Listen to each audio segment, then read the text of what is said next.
Yeah, okay. Bring it in.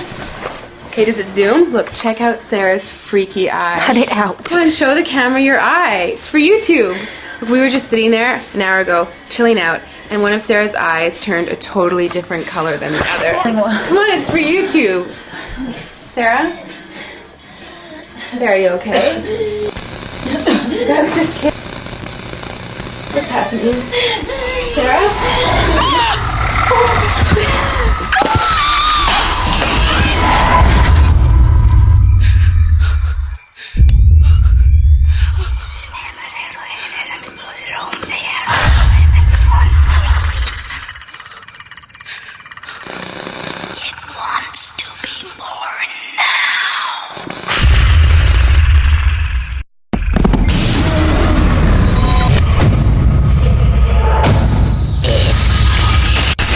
Wants to be born.